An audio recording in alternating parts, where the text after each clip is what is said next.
সংসারে আমাদের জীবনে যখন কোনো সুখ বা দুঃখ আসে, তার জন্য আমরা কাউকে না কাউকে অবশ্যই দায়ী করে থাকি, তাই না? এই ব্যক্তি আমাদের সাথে এরকম কাজ করেছেন, তাই আমার সাথে এমন হলো। ওই ব্যক্তি যদি এমনটা না করতেন, তাহলে আজ আমি ওই স্থানে পৌঁছতে পারতাম। সবই আপনার দৃষ্টিভঙ্গির ওপর নির্ভরশীল, আর যদি আপনার দৃষ্টিভঙ্গি এমন হয়, তাহলে তা অনুচিত। সত্যি কথা বলতে, এই সংসারে ভিন্ন ভিন্ন ধরনের মানুষ আছে। এটা আপনার ওপর নির্ভর করছে কিভাবে তাদের স্বাগত জানাবেন। একবার ভাবুন, আমি আমার দুটো হাত সামনে নিয়ে এলাম, দুটো মুঠো খুলে দিলাম।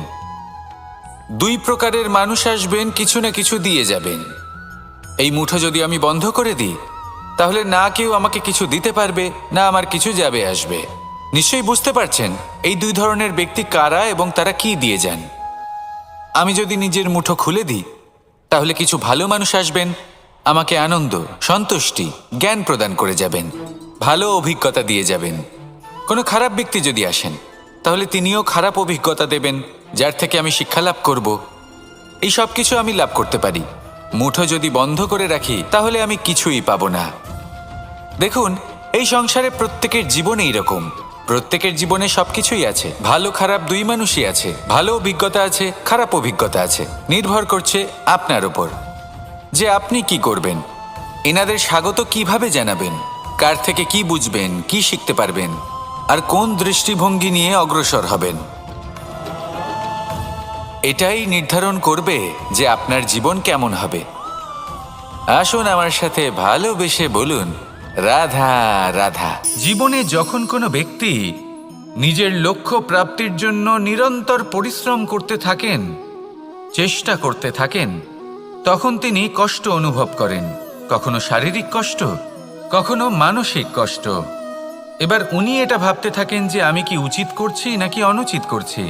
কারণ অন্যদিকে এমন একজন ব্যক্তিও আছেন যিনি একদমই পরিশ্রম, চেষ্টা করছেন না।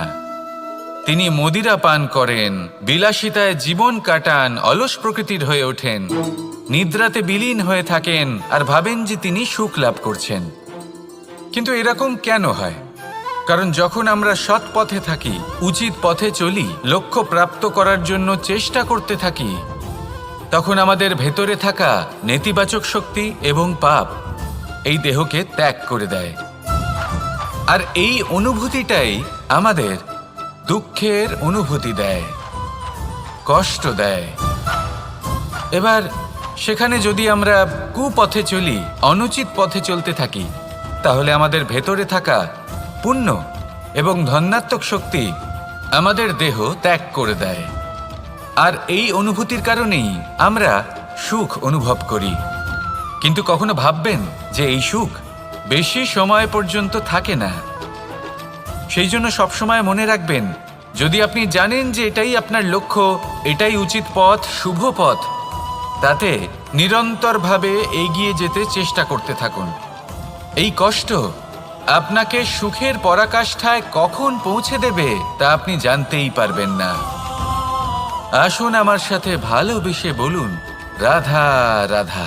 প্রত্যেক মানুষ নিজের জীবনে হীরক তথা হীরে এবং দর্পণ এই দুই দেখেছেন। এই দুই হলো সাদা এবং এরা দুজনেই আলোর প্রতিফলন ঘটায় এবং এরা দুজনেই উজ্জ্বল হয়ে ওঠে। আপনি হয়তো মনে মনে ভাবছেন যে এটা কি ধরনের তুলনা করছি। একটা হীরে তো রত্ন, তার মূল্য দর্পণের থেকে অনেক গুণ বেশি। কিন্তু হীরে থাকাতে দর্পণের মূল্য কিন্তু কোনো অংশে কমে যায় না, তাই না? মানুষ যখন হীরে নিজের হাতে নেয়, তখন সবার আগে কি খোঁজে? দর্পণ, যাতে তার মধ্যে দিয়ে দেখে সে বুঝতে পারে যে সেই হীরে আদৌ তার শোভাবর্ধন করছে কিনা, তাকে ভালো দেখাচ্ছে কিনা, প্রসাধনের জন্য সেটা ব্যবহার করা ঠিক হবে কিনা। অর্থাৎ হীরের উপস্থিতিতে দর্পণের গুরুত্ব কম হলো না। দর্পণের কারণে হীরের মূল্য বোঝা গেল। আমাদের জীবনেও ঠিক এরকমই ঘটে। আপনারা যদি সংসারে নিজের আশেপাশে দেখেন, এমন অনেক মানুষ দেখতে পাবেন যারা নিজেদের ক্ষেত্রে মহান স্থানে পৌঁছেছেন, নিপুণ এবং শ্রেষ্ঠ হয়েছেন। আর তাদের মধ্যে আপনার নিজের মনে হয় যেন আপনি হলেন দর্পণ। নিজেকে ছোট মনে করবেন না। আপনার মূল্য কম হচ্ছে না, আপনার নিজস্ব মূল্য আছে। আর যদি আপনার অস্তিত্ব না থাকে তাহলে ওনাদের অস্তিত্বের মূল্য সংসার বুঝতেই পারবে না। জীবনে সবসময় চেষ্টা করবেন যাতে আপনি আরো বেশি শ্রেষ্ঠ হয়ে উঠতে পারেন। আপনি নিজে যে স্থানে আছেন সেটাকে ছোট মনে করবেন না, তারও নিজস্ব একটা মূল্য আছে। যদি আপনি হিরে হয়ে থাকেন তাহলে অহংকার করবেন না, যদি আপনি দর্পণ হয়ে থাকেন তাহলে নিজেকে ছোট মনে করবেন না। আসুন আর আমার সাথে ভালোবেসে বলুন, রাধা রাধা। মানুষ জন্মগ্রহণ করে, তার সাথে ভয়েরও জন্ম হয়। ছোটবেলা থেকেই আমাদের মনে কোনো না কোনো প্রকারের ভয় থেকেই যায়। কেউ এই বিষয়ে ভয় পায় যে তার কোনো বস্তু তার থেকে দূরে চলে যাবে। কেউ এই বিষয়ে ভয় পায় যে আমি নিজেকে হারিয়ে ফেলব। কেউ এই ভেবে ভয় পায় যে আমার প্রিয়জনেরা তারা যেন আমার থেকে দূরে না চলে যায়। কেউ এই ভেবে ভয় পায় যে আমরা যেন পথ না হারিয়ে ফেলি, আদি ইত্যাদি। কিন্তু সত্যি কথা বলতে ভেবে দেখুন, এই ভয় বাস্তবে কি? শুধুই একটা মনস্থিতি, আর কিছুই নয়। যা কিছু আপনি জীবনে পেয়েছেন তা একদিন আপনাকে হারাতে হবে। এই জীবন হলো আপনারই, কিন্তু তাও একদিন সমাপ্ত হবে। তাই ভয় পেয়ে কি লাভ? এই ভয় শুধু আপনাকে জীবনযাপন করা থেকে বাধা দিচ্ছে, আর কিচ্ছু নয়। পথ হারিয়ে ফেললেই বুঝতে পারবেন যে নতুন পথ কিভাবে বানাতে হয়। কিছু মানুষকে জীবন থেকে হারালে তবেই আপনি বুঝবেন যে আপনার আপনজনকে। এই ভয়ের কারণে ভীত হয়ে থাকবেন না। এই তারা নক্ষত্র অন্ধকারের অভাবে গুরুত্ব হারায়। শিবকেও মহাদেব হওয়ার জন্য বিষপান করতে হয়েছিল। প্রত্যেক পরিস্থিতি, প্রত্যেক সাফল্য আপনার পরীক্ষা নেবে, তাতে উত্তীর্ণ হওয়া হলো আপনার কর্ম। যখনই আপনি ভয় পাবেন বা সংকটের সম্মুখীন হবেন, তখন সাহসের সাথে তার সম্মুখীন হন। মনে রাখবেন, যে সম্মুখীন হতে জানে সাফল্য তার সাথে সবসময় থাকে। আসুন আর আমার সাথে ভালোবেসে বলুন, রাধা রাধা। এই সংসারে সবথেকে বেশি কোমল বস্তু হলো রেশম। এই রেশম এতটাই কোমল হয় যে এর পুরো একটা থান শুধুমাত্র একটা হাতে ধরা সম্ভব। কখনো ভেবে দেখেছেন এই রেশম কিভাবে হয়? একটি কীট তার লালার দ্বারা উৎপন্ন হয়। এই কীট সেই রেশমকে পাক দিতে থাকে, পাক দিতেই থাকে, আর আস্তে আস্তে তার মধ্যেই জড়িয়ে পড়ে। শেষে ওর এই সুন্দর অমূল্য সৃষ্টি রেশমের এই সুতো, তার নির্মাণ কার্য পূর্ণ হয়।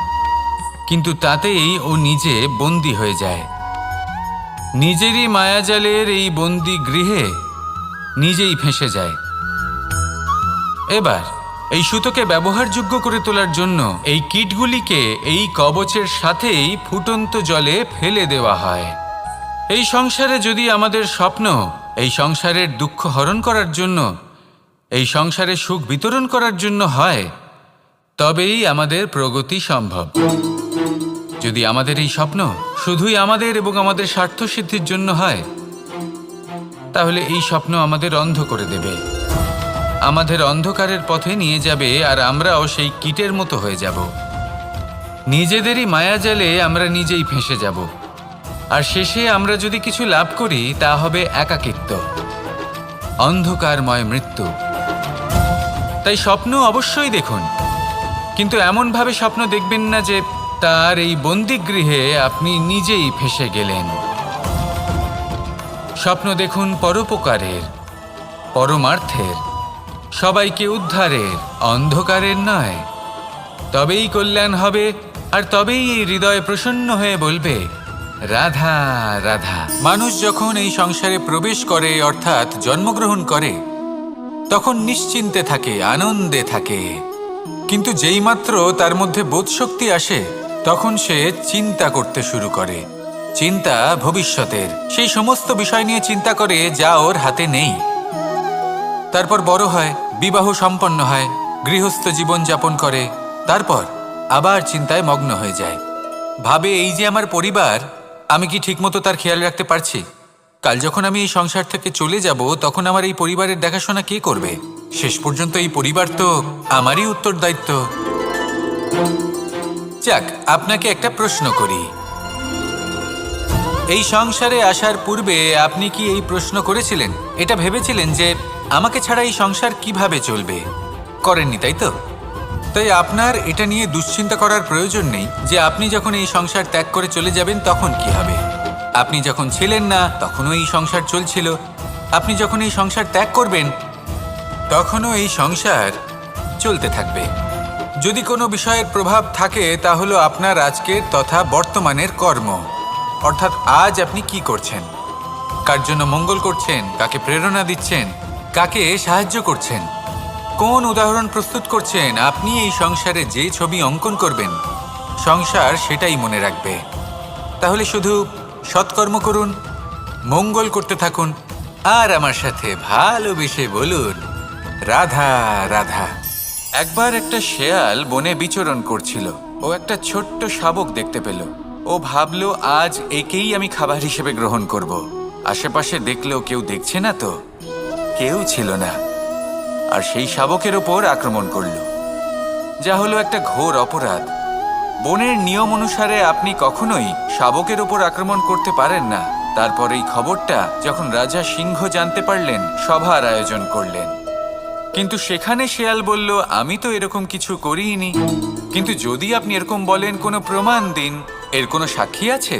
তখন রাজা সিংহ পেঁচাকে ডেকে পাঠালেন, যে সেই মুহূর্তে বৃক্ষের শাখার ওপর বসেছিল। সে সব কিছু দেখেছিল। পেঁচা সব সত্যি কথা বলল, আর শেয়ালকে মৃত্যুদণ্ড দেয়া হলো। এবার এই কাহিনী আমি আপনাকে কেন শোনালাম? কারণ মানুষও কখনো কখনো এরকম কর্ম করেন যা শিয়াল করেছে। এটা ভাবেন কেউ দেখছে না, যখন আমি অনুচিত কর্ম করতেই পারি। কিন্তু না, আপনি যাই করুন না কেন, কেউ না কেউ অবশ্যই তা দেখছে। কোনো ব্যক্তি না হলেও কোনো প্রাণী, না হলে কোনো যক্ষ বা দেব বা প্রেত। যদি এনারা কেউ না দেখেন, তাহলে ধরিত্রী মাতা দেখেন, যেখানে দাঁড়িয়ে আপনি সেই কর্ম করছেন, তাই না? তাই একটা কথা সবসময় মনে রাখবেন, কে দেখছেন কে দেখছেন না সেই বিষয়ে ভাবা ছেড়ে দিন। এটা খুব সহজ কথা। আপনি যদি উচিত কর্ম করেন উচিত ফল পাবেন, যদি অনুচিত কর্ম করেন তাহলে আপনি অনুচিত ফল অবশ্যই পাবেন। সেই জন্য উচিত পথে চলতে থাকুন, উচিত কর্ম করতে থাকুন, আর আমার সাথে ভালোবেসে বলুন রাধা রাধা। সুখ, দুঃখ এবং শক্তি, এই তিন হলো এই সংসারের ত্রিদেবের মতো। আমাদের জীবনে যা কিছু ঘটছে এই তিনটির ভিত্তির উপরেই হচ্ছে। আসলে এই সংসারের একটা নিয়ম আছে, যখনই আপনি কিছু লাভ করেন এই সংসার আপনার পরীক্ষা নেয়। এটা জানার জন্য আপনার পরীক্ষা নেয় যে আপনি যা কিছুই লাভ করেছেন আপনি কি আদৌ সেটার যোগ্য কি না। ঠিক সেইভাবেই এই সুখ, দুঃখ এবং শক্তি আপনার পরীক্ষা নিয়ে থাকে। যখন সুখ আসে তখন সে আপনার পরীক্ষা নেয় যে আপনার মধ্যে অহংবোধ জাগ্রত হয়নি তো। যদি অহংবোধ চলে আসে তাহলে সুখ সেখানেই সঙ্গ ত্যাগ করে। দুঃখ আপনার ধৈর্যের পরীক্ষা নিতে থাকে, আর যদি আপনার মধ্যে ধৈর্য না থাকে তাহলে এটা আপনাকে আরো বেশি দুঃখের গভীর অন্ধকারে ঠেলে দেবে। সেখানে শক্তি পরীক্ষা নেয় আপনার বিনম্রতার। যদি আপনি বিনম্র না হন তাহলে হয় এই শক্তি আপনার সঙ্গ ত্যাগ করবে, নয় এই শক্তি বিনম্রতার অভাবে আপনার পতনের কারণ হতে পারে। এই সংসারে যে কোনো ব্যক্তি যিনি এই পরীক্ষায় উত্তীর্ণ হয়ে থাকেন এই জীবনে তিনি সাফল্য লাভ করেন। আসুন আমার সাথে ভালোবেসে বলুন রাধা রাধা। আমি মনুষ্যরূপে জন্ম নিয়েছি এবং সমস্ত কর্ম এই রূপেই করেছি, কিন্তু আশ্চর্যের বিষয় হলো যে আজও মানুষ আসেন এবং হাত জোড় করে প্রার্থনা করেন যেন আমি ওনাদের সহায়তা করি। আপনাদের একটা কথা বলতে চাই, আমি সকলকে সাহায্য করতে পারবো না, কিন্তু আমি শিক্ষা অবশ্যই দিতে পারবো, জ্ঞান প্রদান করতে পারবো। এমন কিছু জ্ঞান যার ভিত্তিতে মানুষ যা চাইবেন তাই লাভ করতে পারবেন যদি সঠিক কর্ম করতে থাকেন। যখন কংসের অসুররা গোকুলে ধ্বংসলীলা চালাচ্ছিলেন তখন আমি কারোর থেকে সাহায্য চাইনি। আমি দাঁড়িয়েছিলাম এবং আমি তার বিরোধিতা করেছিলাম। সবাই বলেন যে আমি ছোট্ট একটা আঙুলে গোবর্ধন পর্বত তুলেছিলাম, কিন্তু আমি কি ওখানে একা ছিলাম? কখনোই নয়।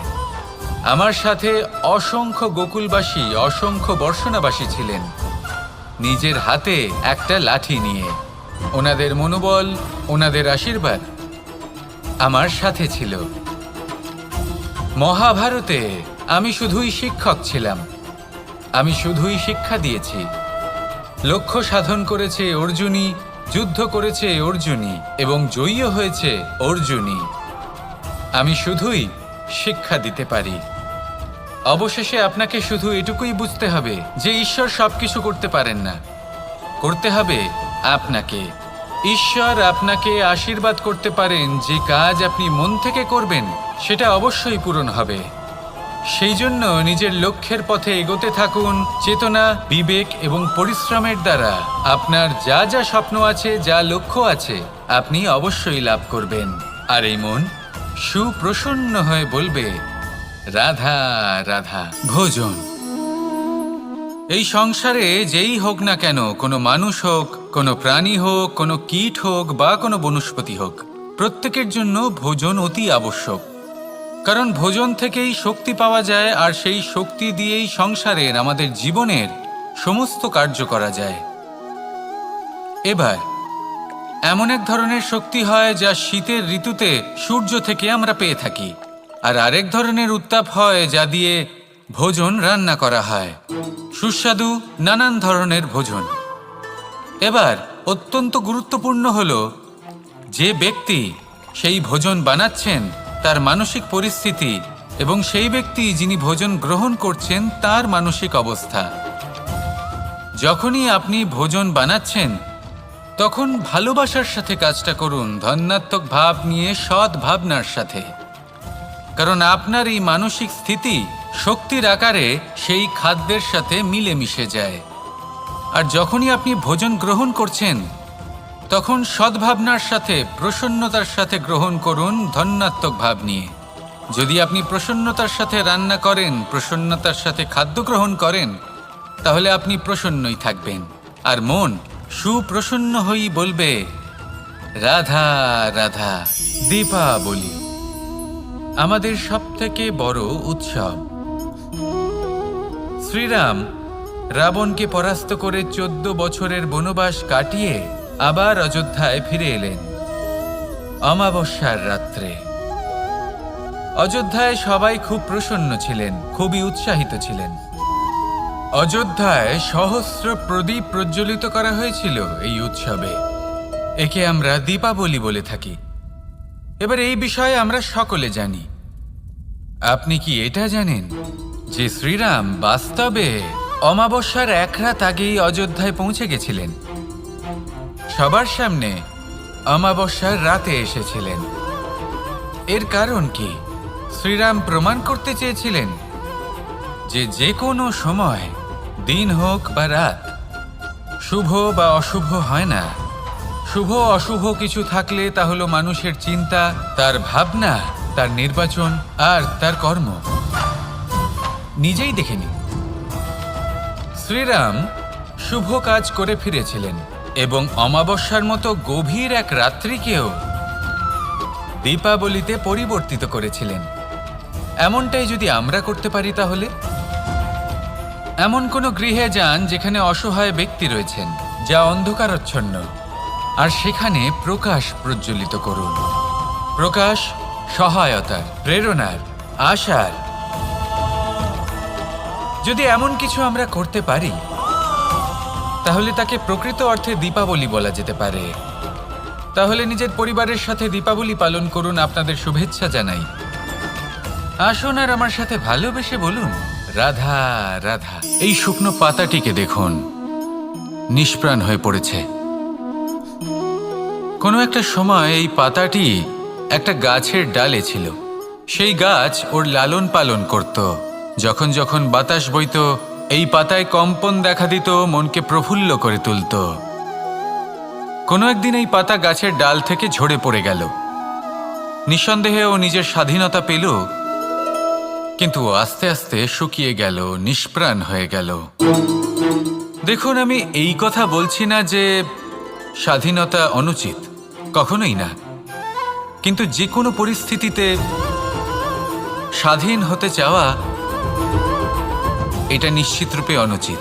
আমরা যদি আমাদের জীবনে পরিবারের গুরুত্ব ভেবে দেখি, তাহলে এই পরিবারে যতই মতভেদ থাকুক না কেন, যতই মনোমালিন্য থাকুক না কেন, যতই বিবাদ থাকুক না কেন, এই সব মিটিয়ে নেওয়া অত্যন্ত প্রয়োজনীয়। সেই সব কিছু সমাপ্ত করা অত্যন্ত প্রয়োজনীয়। কখনো এই পরিবারকে ভাঙতে দেবেন না, কখনো এই পরিবার থেকে দূরে চলে যাবেন না। এই পরিবার হলো আমাদের জীবনের একটা অমূল্য সম্পদ, অমূল্য এক আশ্রয়, যা এই সংসারে হয়তো কোথাও আপনি পাবেন না। তাই একে আগলে রাখুন। ভেবে নিন আপনি পাতা আর আপনার পরিবার সেই গাছ। আসুন আমার সাথে ভালোবেসে বলুন, রাধা রাধা।